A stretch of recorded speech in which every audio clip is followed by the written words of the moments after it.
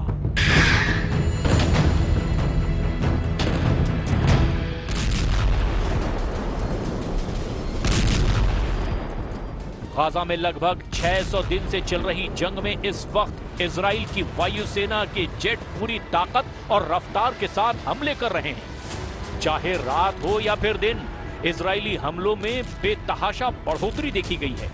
जमीन पर इजराइल के टैंक तेजी से गाजा के उन इलाकों पर कब्जा कर रहे हैं जो रणनीतिक तौर पर इजराइल के लिए बेहद जरूरी हैं। दावा किया जा रहा है कि इजराइल के सैकड़ों टैंक निर्णायक हमला करने के लिए अब गाजा के अंदर घुस चुके हैं। इजरायली सेना ने गाजा पर जोरदार हवाई हमला और जमीनी हमला किया है। इसमें कई महत्वपूर्ण इलाकों पर कब्जा भी कर लिया गया है। सेना ने कहा कि ये अभियान इजरायली नागरिकों की सुरक्षा और युद्ध के सभी लक्ष्यों को पूरा करने के लिए जारी रहेगा। इस हमले में दक्षिणी गाजा के खान यूनिस और उत्तरी गाजा के जबालिया जैसे इलाकों पर भारी बमबारी हुई है, जिसमें 140 से ज्यादा लोग मारे गए हैं। गाजा पर इजराइल का कब्जा, लीबिया भेजेंगे 10 लाख फिलिस्तीनी। ये अभियान तब शुरू हुआ जब अमेरिकी राष्ट्रपति डोनाल्ड ट्रंप ने हाल ही में मिडिल ईस्ट का दौरा पूरा किया था, लेकिन गाजा में युद्ध विराम को लेकर कोई समझौता नहीं हुआ। ट्रंप ने गाजा को फ्रीडम जोन बनाने का प्रस्ताव रखा, लेकिन प्रधानमंत्री बेंजामिन नेतन्याहू ने हमास को खत्म करने और फिर गाजा के ज्यादातर लोगों को दक्षिणी हिस्से में बसाने पर जोर दिया। नेतन्याहू ने कहा कि ये गाजा को हमास के नियंत्रण से मुक्त करके ही रहेंगे।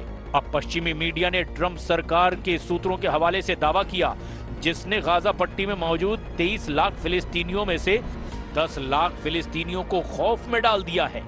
खबर यह है कि अमेरिका के राष्ट्रपति डोनाल्ड ट्रंप की ओर से एक बार फिर से गाजा पट्टी के लोगों को दूसरे देशों में बसाने का प्लान सामने आया है। ट्रंप प्रशासन गाजा पट्टी से 10 लाख फिलिस्तीनियों को अब लीबिया में बसाने की योजना बना रहा है और इसके लिए अमेरिका की ओर से लीबिया को अरबों डॉलर का ऑफर भी दिया जा सकता है। डोनाल्ड ट्रंप की ओर से कुछ समय पहले ही गाजा के लोगों को पड़ोस के अरब देशों में बसाने की बात कही गई थी।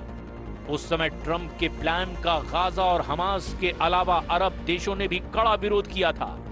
एनबीसी न्यूज अपनी रिपोर्ट में बताता है कि ट्रंप प्रशासन ने लीबिया के नेताओं के साथ इस बारे में बातचीत शुरू कर दी है। फिलिस्तीनियों को बसाने के बदले अमेरिका से लीबिया को अरबों डॉलर की वो रकम मिलेगी जो उसने सालों पहले फ्रीज कर दी थी। हालांकि अभी इस बारे में कोई आखिरी फैसला या समझौता नहीं हुआ। स्टेट डिपार्टमेंट्स और नेशनल सिक्योरिटी काउंसिल ने इस पर टिप्पणी भी नहीं की है। इजराइल सरकार के प्रतिनिधियों ने इस मामले पर कोई टिप्पणी करने से इनकार कर दिया, लेकिन ऐसा लग रहा है कि गृह युद्ध से जूझ रहे लीबिया में 10 लाख फिलिस्तीनियों को अब गाजा से लीबिया भेज दिया जाएगा। अगर ऐसा होता है तो ये तय हो जाएगा कि अब इजराइल गाजा से सभी फिलिस्तीनियों को हटाकर पूरे गाजा पर कब्जा कर लेगा।